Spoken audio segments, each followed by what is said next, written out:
Hello, Mini Small Holding. You asked for a video about Steam Monsters gameplay, so I figure I'll just make you one. So I'm all logged in here. I've used Steam Keychain to get in.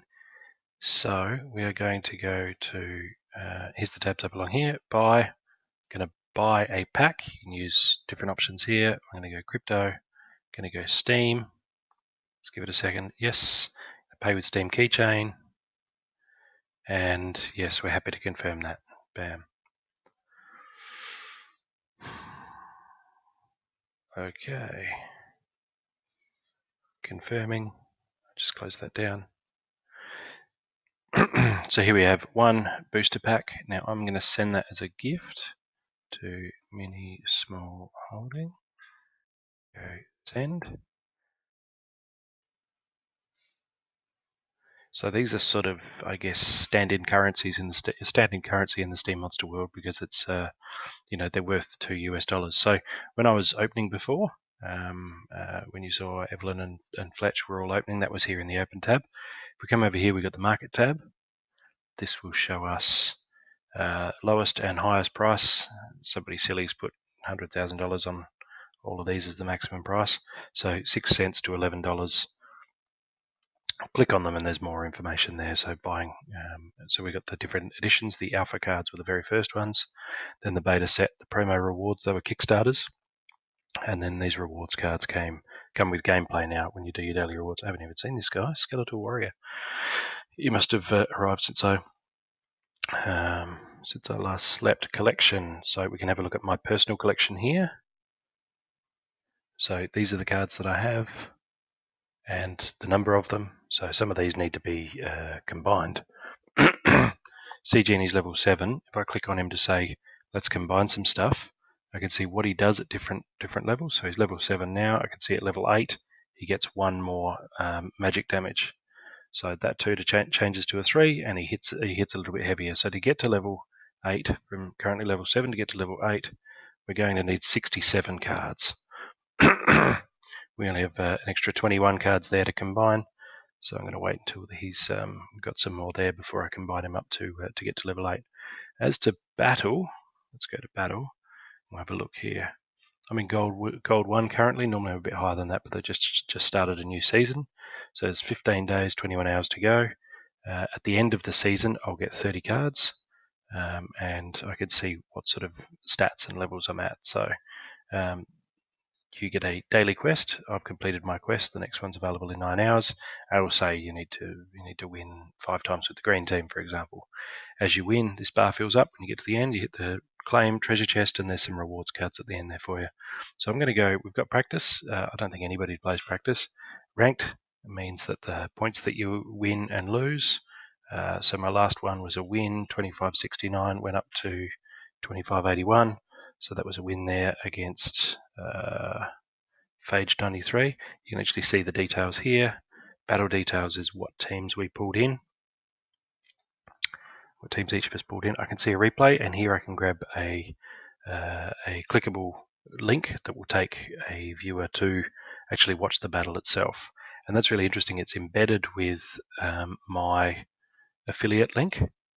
So it means that if somebody follows that link and watches the game and says that's interesting and they log in for the first time, it'll come up through my link. It comes up with a affiliate link up here, and then I can actually check that here in the affiliate program. I'll get 5% of their lifetime purchases because I brought them to the game. So that's pretty cool. So how to play, there's more detail here on the actual in-depth specifics, but I'll just make this a quick one. Challenging a friend is interesting. It's how the tournaments are done at the moment. They're done on a secondary site. They're sort of until the actual tournaments on this site are ready, which is sort of the key thing they're working on at the moment. Until they're ready, we're doing it like this. So challenging one-on-one, and there's a different site that actually matches us all up and then tells us who to challenge, and then we just report our results back. So we can say who I want my opponent to be, what league. So this limits the value or the level of the cards you can bring in. Silver league means that a legendary over level 2 is will be limited to level 2 in gameplay. So you can have a level 3 or a level 4 legendary, but if it's a silver league match, then they will only be acting at level 2. So there's that limitation there. And then different cards, all cards, gold, alpha only. So I'm going to go here. This is where most of the magic happens, is in ranked. We're going to go, right, let's seek an enemy. Let's find somebody to battle against. Automatically, they'll match me up against somebody else in gold 1 or nearabouts. Now, this game is you don't actually play it when you're watching the battle take place. There's no input from the users there. Okay, so Cryptlectables, he's his previously recently played teams. That probably won't make much sense, but there's the level of the cards that he brought in, and it shows me basically some of the things that he likes to do. He likes to be a bit sneaky. All right, let's see how we go. We can't use neutral cards. 26 mana cap, that's reasonably high. Let's make a team. Now what happens here is you choose a summoner.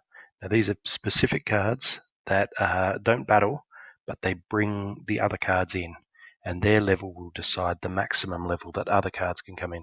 This yellow triangle here means it's basically saying that because we're battling in Gold League and this guy can go higher than that, he's being limited. So, all right, I'm getting the hurry along. I'm going to go Lyanna Natura, Flesh Golem naturally.